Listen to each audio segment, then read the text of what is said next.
Hello, very good afternoon. Welcome to our very first talk show of the year. This is part of the extended hours, so welcome Upper 6. My name is Mr. On. This is our first session. We're going to be discussing on climate change. It's an open-ended discussion rather than a presentation or anything. And from what I've shown you just now, you can go to slido.com on your phone, allowed for the 2 hours in this hall, and you can key in the code 8567 for this first session of the afternoon, and you can ask any questions you want.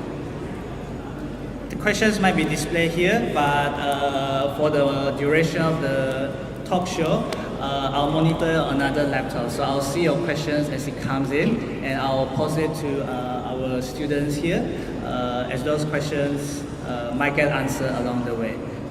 This is to prevent a lot of postings on test, or some random messages. Alright, without further ado, why don't we start with asking Amirul to recite Surah Al-Fatiha.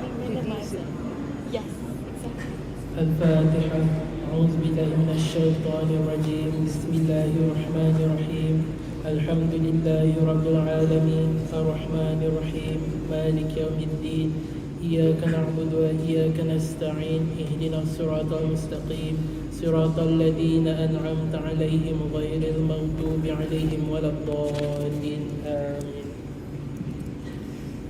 So, alright, without further ado, let's start our discussion this afternoon.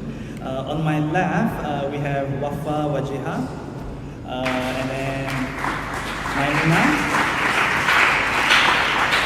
We have Amir, and we have Teosupan, who are here to join me to have a productive discussion this afternoon. It will be open-ended, it will be science-related, it might be related to humanities or other kind of external factors as well. And we welcome any questions that you have just by going to slido.com and join us at 8567, the option called 8567. So without further ado, climate change. Mr. Teo, what do you think is the biggest issue with climate change? Why do you think we are facing this climate change nowadays? So the biggest issue, I think the most obvious one would have to be global warming.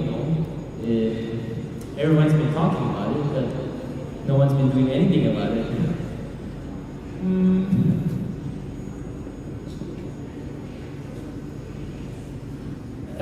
Actually, global warming is the one that's causing the climate change. And why climate change is such a big issue? Because too much climate change could affect our everyday lives. One of the examples of climate change is such as the heat waves, the one that we are currently facing on. Too much heat waves could cause you excessive sweating, which in the end you will have dehydration. I can't agree more with you, Amirul. I think I'm sweating right now, actually. And so is everyone here in the hall. So, please keep this discussion going, people. Well, I think Theo previously mentioned that no one's doing anything about it. Well, I'd like to differ. There are some government initiatives taken to counter that, but however, the effect has not been that big. We cannot prevent climate change in the first place. All we can do is just keep it to the bare minimum. And the recent one, the most common one would be the Paris Agreement in the international conference last year to limit the global warming to 2 degrees Celsius. Actually, it's 1.5 degrees Celsius. Actually, I checked, it says 2 degrees Celsius just now, which was 20 minutes ago. Okay. And I think His Majesty actually represented Brunei in being a part of the international agreement on limiting this increase in global temperature per year, actually. What's your opinion on that, Wafa? I mean, China is a big country. China has a lot of people, and China is emitting a lot of the CO2 that's causing this global warming issue. Yeah, well, yes, this is on, sorry. Well, yes, China is a huge country, And well, the thing about global warming actually is what is actually causing global warming is the amount of carbon dioxide that has been emitted into the atmosphere itself. So the thing about, well, before I go on about the logistics or the statistics about China and as well as the countries that are suffering, well, most accurately, the whole world is suffering from global warming. You see, climate change is actually causes global warming. So, what is global warming? Global warming is basically the warming of Earth. So basically, if you are sweating, then it's warm and it's global warming. So, how does carbon dioxide actually becomes a factor or a drive to this global concern is because carbon dioxide is a gas whereby it actually traps heat. So if there are a lot of carbon dioxide, if the amount of carbon dioxide in the atmosphere is really concentrated, so the more, well, if you get heat from the sun, so the heat is trapped by the carbon dioxide molecules, and the heat will be spread out throughout the atmosphere, and then we will feel, well, basically the heat. And so what is actually happening, and well, basically, I want to ask you guys, who do you think is the major contributor to this whole global warming? Obviously, human activity. Yes, I agree with you. Human activity, of course. Do you back to differ on that? Obviously. Yeah, I mean, obviously. Especially in the production of energy and transport, those two being the highest production of greenhouse gases. Energy being the first. Yes. Well, so, I mean, global warming is something that is really common, and I think most probably everyone here knows what global warming is. But yet, have you ever done anything in your life to try to reduce this? It's atrocious I think the crowd is very eager. The crowd has been asking a lot of questions. Actually. Oh, really? One of the issues one of the questions Okay. asked was actually, what is this climate change that we are talking about? What is this climate change? What is this whole thing about climate change? Can anyone define it? Climate change is basically the long-term shift in weather patterns, whether globally or in the countries itself. Basically, they start to take the data for the climate change since the 1880s, and they do statistical data and do check the mean of every increase or decrease in the temperatures, and they check whether the climate change is significant or not. So to define a climate change, where it is significant is actually to see it in the long term, not just between 1 or 2 years, but seen as a very few decades. Yeah, I think that pretty much defines it. I hope the member of the audience asked that question in a sense, right? And they kind of had the question, what do you think causes climate change? And I think that was answered by Wafa. It was mainly down to humans. I mean, we humans started inhabiting the Earth a long time ago, few centuries, many centuries ago. And wherever humans go, I think we bring settlement with us. We start to lock down the trees, the forests, and then because we need the land to grow things, to build our houses, to rear livestock, and to do many things, to develop villages, towns, cities, big cities. Yes. And eventually, that's what modern cities are all about nowadays. They all started somewhere, and I think that indirectly contributes to climate change over the many centuries. Well, Maimuna, there's one there. How much trouble are we in from anonymous poster? How much trouble are we in with this global change at the moment? Then? If the we refers to specifically Brunei, then the risk is not that big, thankfully, because of the forests we have. And like Wafa has mentioned, the basic cause of global warming is the high amount of CO2. And if you do science studies, we all know that plants use up the CO2, so the global warming effect is reduced. But globally, climate change has been having quite big issues, which could include the ice meltings, in which they are predicting that by the mid-century, the Arctic will be iceless. There will be no longer ice left. And also it can affect the plantations. And by the record, 9 of the 10 hottest years recorded in history is from the time 2000 onwards, the year 2000 onwards. But Maimuna, you were talking about Brunei, and Brunei doesn't have frozen legs and all that thing you were talking about. So someone actually posted a question regarding Brunei. It was on our average number of cars per household. Yes. What do you guys have to say about that? Yeah. Oh, okay. I'm not stranger to this. If you go to my house, you see we have like 4 cars. How many people do you have in a household? 5, including me. But you don't drive, so you don't own a car. Yeah. Eventually you own 1 car and you have 5 out of 5 cars. 1 car per person then. Yeah, pretty much. Yeah. Why do you think that is? Excuse me. Why do you think we love to have 1 car per person in Brunei? Or even 2 cars? Or even 3 cars perhaps? Personally, I think it's a typical way to measure how wealthy you are to the public by owning 1 or 2 cars. Let's be honest, owning a race car is pretty cool. Yeah. Or even a monster truck is pretty cool, and it's big. So anyways, personally, why people have a lot of cars in their homes, despite the number of people or member in the household itself, is because, well, sometimes it's for convenience and as well as self-image. Sometimes, you want to be the type of person to own things. The nature of human beings is that sometimes we tend to want the things that we don't actually need.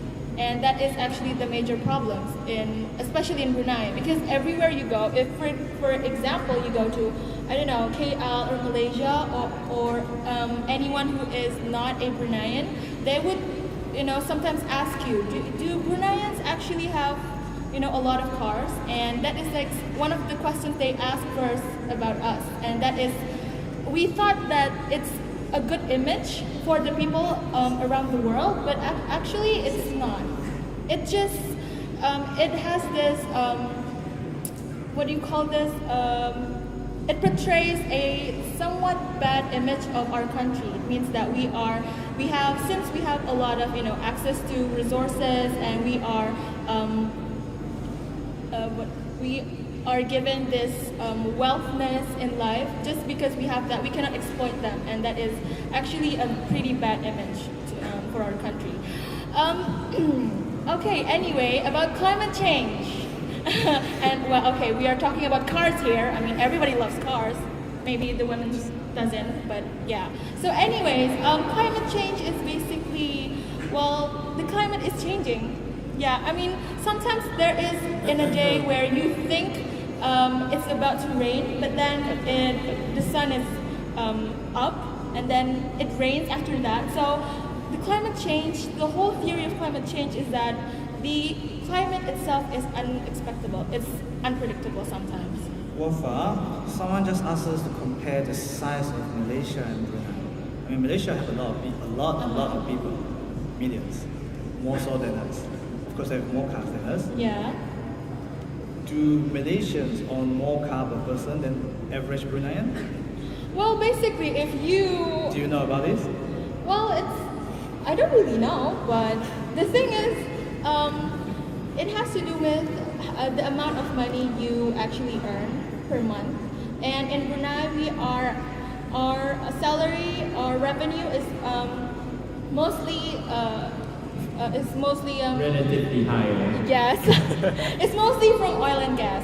So oil and gas has accumulated a lot of revenues for the country, and since Brunei is a very small country, and there's not a lot of people in Brunei, so the revenues goes to us mainly. So that's why we have a lot of cars, generally speaking, than Malaysian people, I guess. Well, the questions keep on coming in. Okay, let's stay on the topic, climate change. Okay. Miro, someone just said, a few comments ago, aren't we just hypocrites? Like we hypocrites, as in we keep on using cars, we love to fill out our petrol, we love to travel long distance, one person per car, and then we are talking about climate change here. Are we doing anything at all? Are we hypocrite in saying one thing but not doing other things? I mean, are we actually doing anything in Brunei to help that at all? Are people doing anything anywhere around the world to help overcome this overuse of cars that lead to global warming? Around the world, yes, because like in USA or Korea or even China, they implemented the ideas of using public transport. But unlike in Brunei, we don't actually have like wide range of public transport except buses and the taxis. But even for the buses, it's actually quite old, and some people might not have the comfort of using public transport. And about us doing anything, well, as a start, by doing this talk, it should implement the idea of how to prevent the climate change. Just because we know something about the climate change doesn't mean we understand about them, which is the purpose of this talk. Well, basically, if you are asking whether what does Brunei has done for the past few years to encounter this problem, is actually Brunei actually did something. Well, something as in a few things actually. The first one would be the establishing of a recycle bags instead of plastic bags. During the weekends, that is actually one of the efforts of reducing the amount of carbon dioxide being emitted into the atmosphere due to the burning of plastics itself. So if we reduce the amount of plastic that we use for grocery shopping, so it actually helps in reducing or minimizing the amount of carbon dioxide. And then we have the second one would be, I'm not sure if you realize this, but Brunei has established a policy where hawkers, those canteen stallers, we cannot use cups or containers that are made from styrofoams. Styrofoams are basically made of benzene, which is something, that can actually cause cancer, especially when it is in direct contact with heat. And it is, aside from it causing cancer, it actually contributes to this whole global warming and the carbon dioxide emission. And then the third one would be, this is something that is common, and we have this in every household in Brunei, which is the the power meter, where they limit the usage of electricity meter. Electricity meter. I think you will know it the next time you have to pay your bills, really. Yeah, it's like a good reminder for you to pay. It's actually a good way so that you don't have to go to the bank every month. At the same time, it does make you prevent the loss of a lot of electricity. Yeah, so that you don't take, because if you, anything to do involving with, paying money to, certain sectors, it just automatically makes you want to limit your power usage, and that is a good way to, prevent the CO2 emission. But teaching on the point of electricity usage, do you think we use too much electricity in Brunei? Using a lot. One of the top consumers of electricity in Brunei. Such as? How? Air conditioners. Air conditioners. Air conditioners. What temperature do you set your aircon to be, Tio? 18 to 21. 16, 18 sometimes. Do you want to suggest what temperature it is outside at the moment? Well, half an hour ago. Say 30? 30. Double 18 perhaps? Double 18? 36. Actually, I think that when you set the aircon temperature to be too low, you actually, in fact, not that I think, I know that it actually consumes a lot more electricity. But why do we do it? It's excessive coldness, by the way, right? It's really, really cold. It's like, if you get to control things, why do we want to make it as low as possible. It's easier to sleep in the cold. It's more comfortable. Okay, It's fair just- enough. Just for the sake of comfort. Wow, the questions keep on coming. Miro, why don't you read some of the questions and try to answer some of them?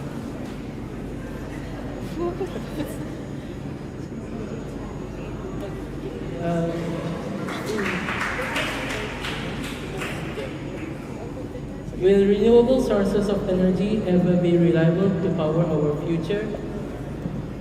Okay, that depends on what kinds of renewable energy are you talking about. I think one of the reliable renewable sources of energy. Not really. I think the most reliable source of energy would be solar panels. Solar. Solar panel. Yeah. Brunei has one of the biggest solar panels in the world, but we don't use most of the energy. And our main source of energy comes from the oil and gas, which also contributes to climate change because 99% of the power generated in Brunei, we emit about 430 million tons of CO2 every year. So we need the renewable source of energy to replace that, but I don't see it coming in the near future. It's actually happening right now. Solar panels are actually quite powerful. Like, for example, in Germany, you can get blackouts from too much solar panels, too much solar power. Because one of the things that they do is that if you have extra energy from the solar panels in your home, you can feed that extra power to the main grid, and they pay you for that.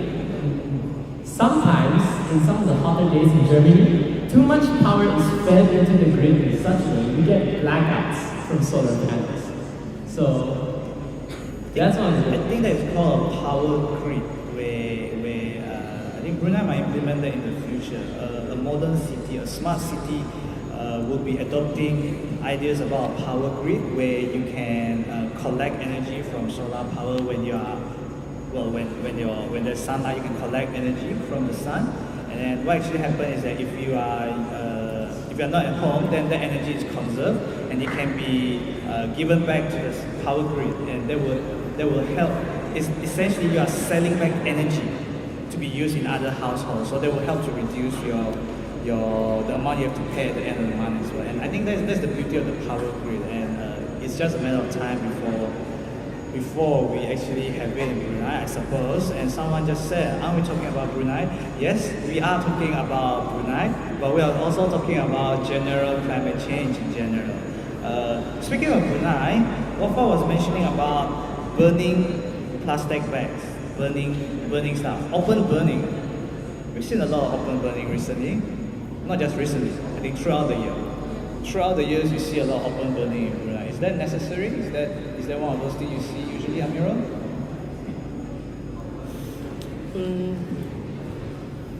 Actually, open burning is very dangerous, and although the warning has been released, but people still do open burning. What I can come to conclusion is that when people see someone or such as their neighbors do open burning, they should, the government should release a law or fine so that people can stop open burning. I think there is already a fine. There is a fine for open burning, by the way. Yeah, but no action is being carried out yet. It's actually being spread out through the newspapers. So the problem right now in Brunei is not actually that we did not get any laws, it's that we do not enforce the laws. So that's where we're lacking. Yeah, for example, in Singapore, there are a lot of laws like littering and vandalism and things like that. I think, yeah, that is the issue of Brunei currently. The thing about enforcing the fines, enforcing the laws itself. I mean, there are laws, there are fines to that, but sometimes we tend to question, does the government really actually take any action towards those who are responsible for that? So yeah, I'm not sure why the government is like this. Ooh. There's a lot of ideas coming from the floor. Melting glaciers, uncontrollable deforestation. I mean, just a few years ago, in fact, it's a constant battle between Singapore and Indonesia. Actually, Singapore is always complaining because Singapore is just on top of the, it's just above the Indonesian region there. And then the Indonesian is always doing open burning because of huge deforestation, and I think some of our blank peppers actually came from Indonesia as well, perhaps come from those deforested forests. And yeah, that's what Singapore is complaining about, international law, as in like you deforest the forest and then you do open burning of all your grass in Indonesia, but the wind blows into Singapore, is affecting other countries. If Indonesia is doing that and it's blowing the country, it's blowing all the dirty stuff to Brunei. It's just like I think last year we had open burning in KB, right? Somewhere. And then we saw all over around the school. My car has some ashes on top of it, and a lot of places as well around the school. I mean, why would that happen in the first place? It's like, don't people know that it can get uncontrollable and then it can affect schools like us and all the nearby national housing area like that? Actually, some open burning could be caused by accidents, like when the light hits some of the glass that falls in the forest, and it could start a fire instead of people like throwing cigarettes. But the open burning we're talking about here are man-made. Open burning. So, and most of the time the reason is money. So what I think, why would people do these open burnings? Well, it's for development. I mean, let's take for example, for those that take geography, you may be familiar with this kind of farming technique where you burn down the trees and then their ashes, they act as fertilizer, and then you plant your seeds on them. Then you need very little maintenance to grow the plants because all those ashes, they give a lot of nutrients. Yeah, but it's pretty ironic though. I mean, you burn down trees to grow more trees. So basically, I'm not sure why they implemented a whole system of agriculture. Agriculture is to grow food for us. And you may have heard of how some people always say, you should save yourself before saving others. That's where the conflict starts to begin, where we start to prioritize ourselves. Not just as individuals, but, well, you see it happening now in the world, we also prioritize our own country. And our actions bring consequences to those that are not our people. So that's where the problem begins. Alright, onto the issues of climate change, because I think we probably have around 15 more minutes remaining. But then we already talked about the issues of climate change. Someone has defined climate change just now. We know that all around the world is getting warmer, it's getting more uncomfortable to live in, and that probably led to a lot more natural disasters like the tsunamis, and you get more hurricanes and more natural disasters everywhere, typhoons hitting Philippines and the US, everywhere else. And then apart from those things that are bad, right? I mean, can you not see that in certain countries that they're trying to grow crops, but they are countries with 4 seasons? So if the world actually gets warmer, then the spring could actually essentially be longer. Spring is just the season just before summer. So I don't think you can grow a lot of things during winter because things don't grow very well when it's cold.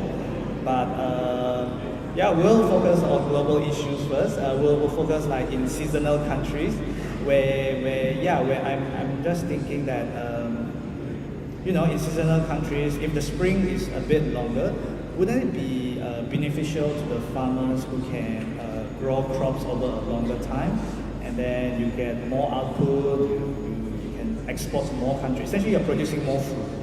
More food is always good because apparently there's poverty.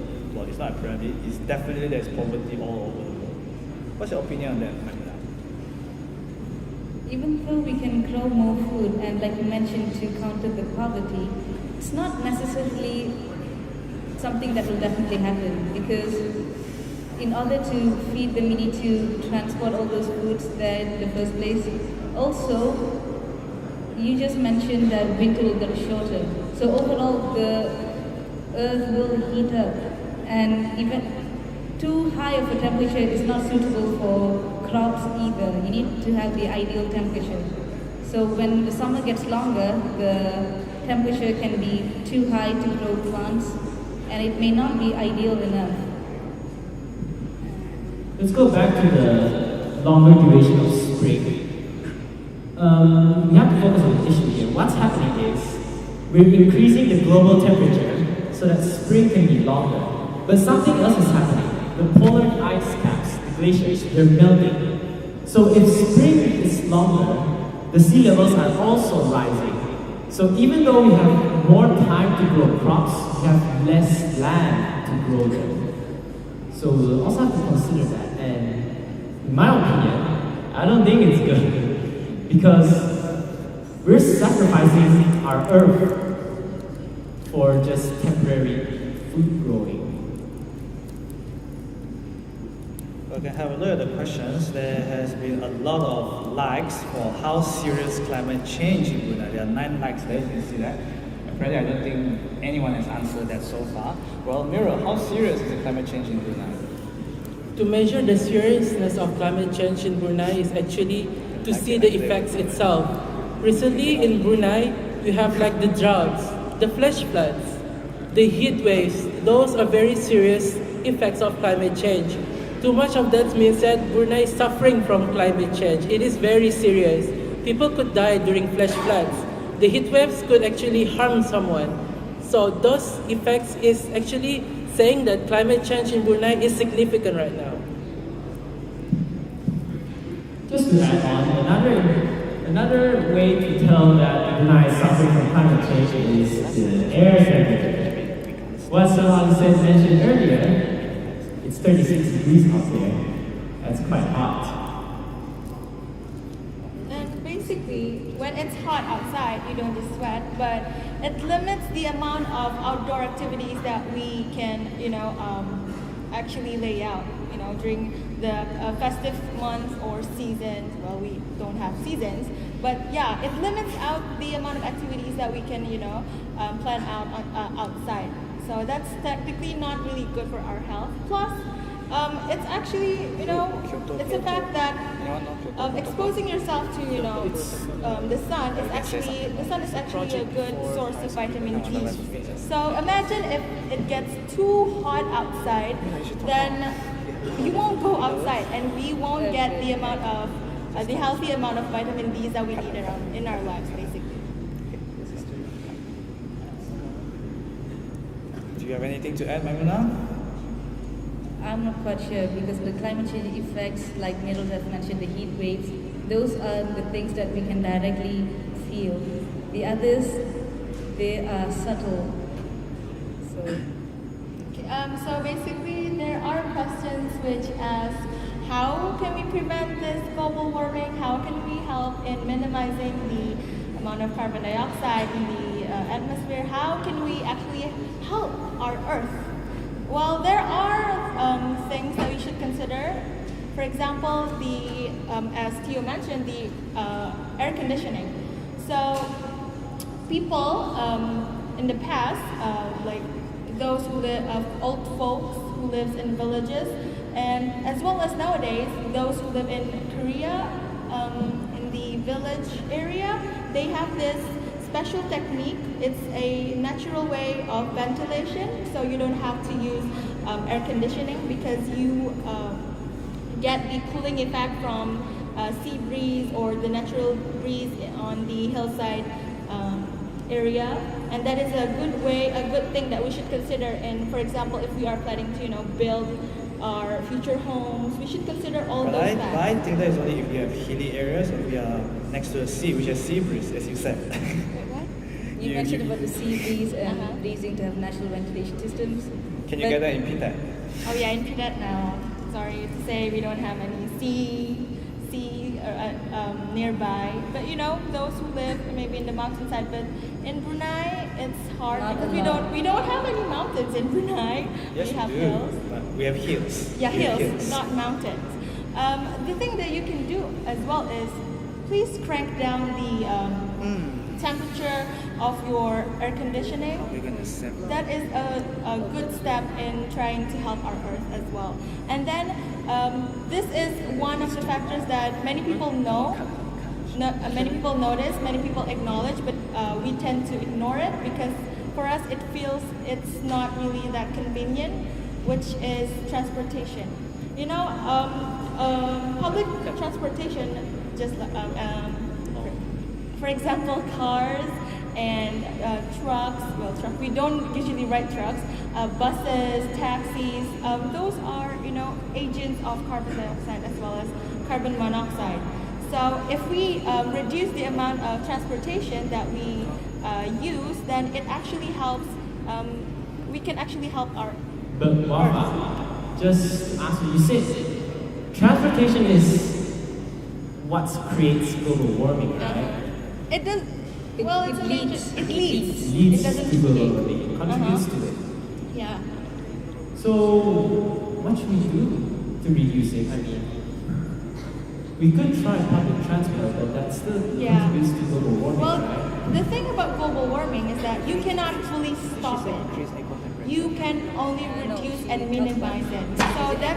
So what you can do is actually I'm not suggesting that we should all stop going to school or going to anywhere we want using cars. We should minimize the use of cars, and if we want to go to places that are of near distances, then we should maybe walk or use a bicycle or just walk and take a short stroll.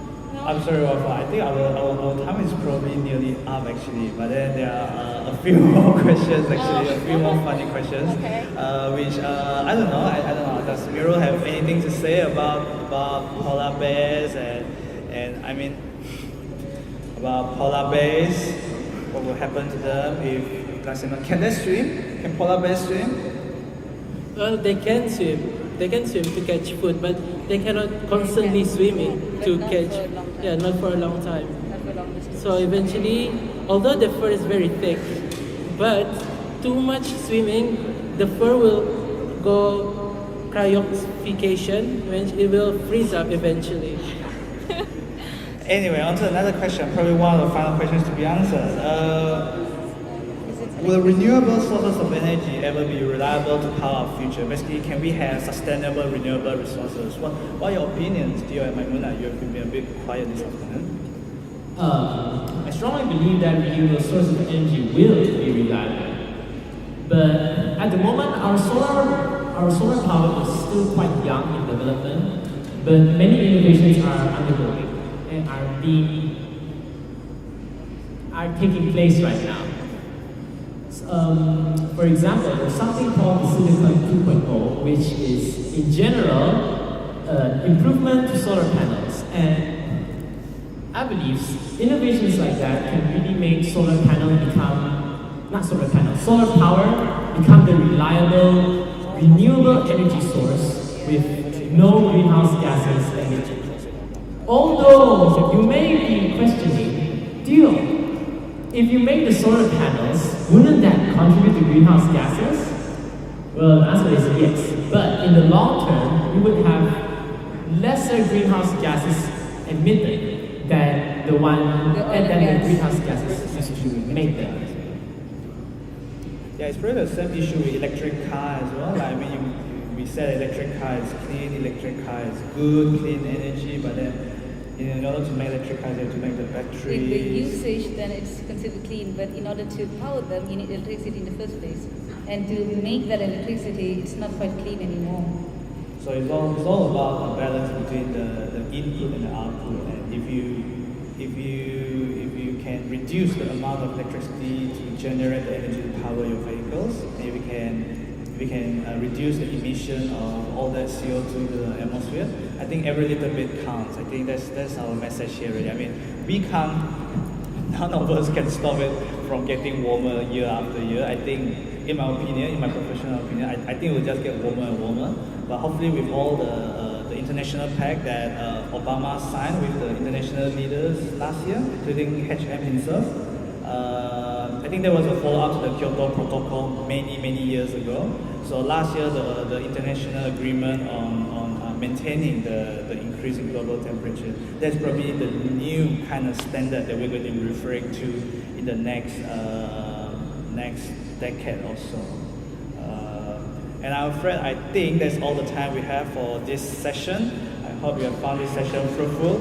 I'm sorry we didn't manage to get to answer all your questions. And we also apologize that we might have gone a bit wayward, but that's the nature of the open-ended discussion that we are having here.